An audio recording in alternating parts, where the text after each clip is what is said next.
مثبت سوچ کو اپنا لیتے ہیں آج سے، تعمیری سوچ کا آغاز کرتے ہیں آج سے، اپنی روح کو، اپنے جسم کو مثبت سوچ پر ڈال لیتے ہیں آج سے کہ ماہ رمضان پھر ہمیں انشاءاللہ عطا ہونے والا ہے انشاءاللہ۔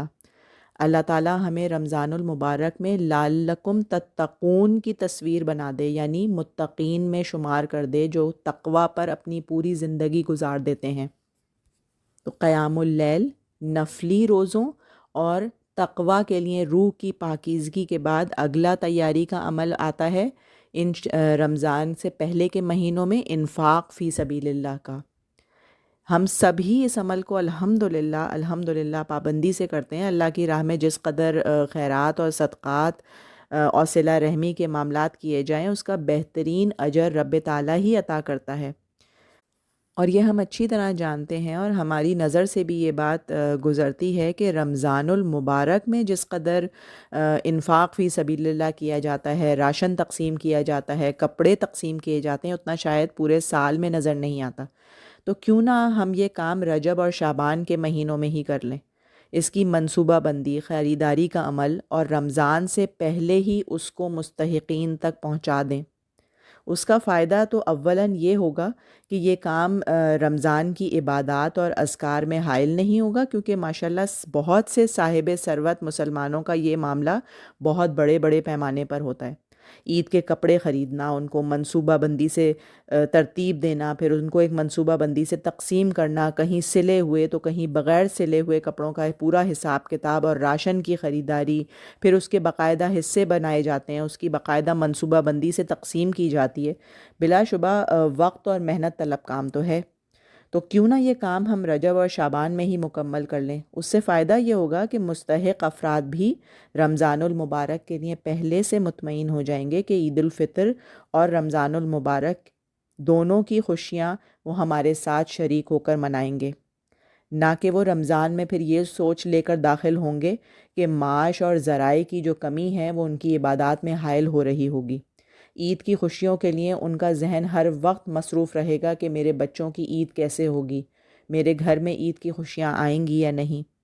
ذرا سوچئے، یقین کر لیجئے کہ اللہ رب الکریم ہے اور ہمارے دلوں کے بھید اچھی طرح جانتا ہے، وہ نیتوں پر اجر عطا کرے گا۔ اس کے اجر کے خزانوں میں کوئی کمی نہیں ہے۔ جب وہ دینے پر آتا ہے تو اس کا اجر جمع نہیں ہوتا بلکہ ضرب ہوتا ہے۔ ہماری اس چھوٹی سی منصوبہ بندی کی تبدیلی سے سوچئے کتنے دلوں سے نکلی ہوئی دعا ہمارے لیے باعث نجات بن جائے گی کہ جب وہ رمضان المبارک میں ہماری ہی طرح عبادات کا اہتمام کریں گے، ان کو کسی قسم کی معاش کی یا کسی قسم کی کھانے پینے کی یا اور کوئی دوسری فکریں نہیں ستا رہی ہوں گی۔ اس کا یہ قطعی مطلب نہیں ہے کہ رمضان المبارک میں انفاق نہ کیا جائے، بالکل کیا جائے، روزانہ کیا جائے، لیکن یہ بڑا عمل جو کہ ایک وقت اور محنت طلب کام ہے، اگر یہ پہلے سے کر لیں اور اس سے کسی کی زندگی میں اطمینان آ جائے اور وہ بھی رمضان المبارک کی عبادات کو ذہنی سکون کے ساتھ ادا کر سکے، تو اس سے بڑھ کر کیا نیکی ہوگی۔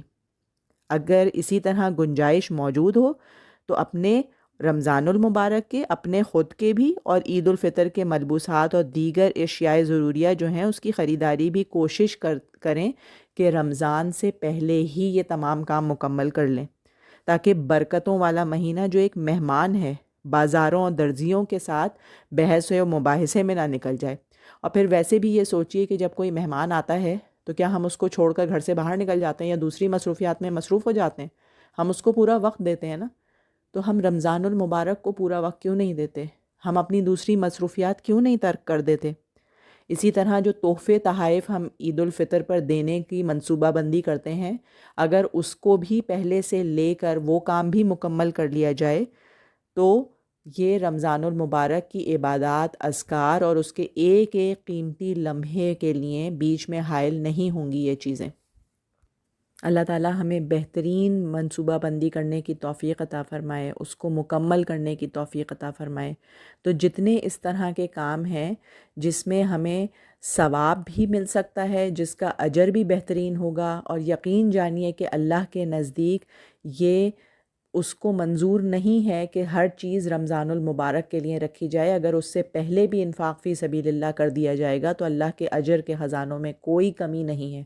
یہ ہم انسانوں کی سوچ ہے کہ ہم سوچتے اس طرح ہیں کہ جیسے ہم کسی کو کوئی چیز دیتے ہیں. تو اللہ تعالیٰ رب الکریم ہے، رب کریم ہے، رب العالمین ہے، اس کے اجر کے خزانوں میں کوئی کمی نہیں.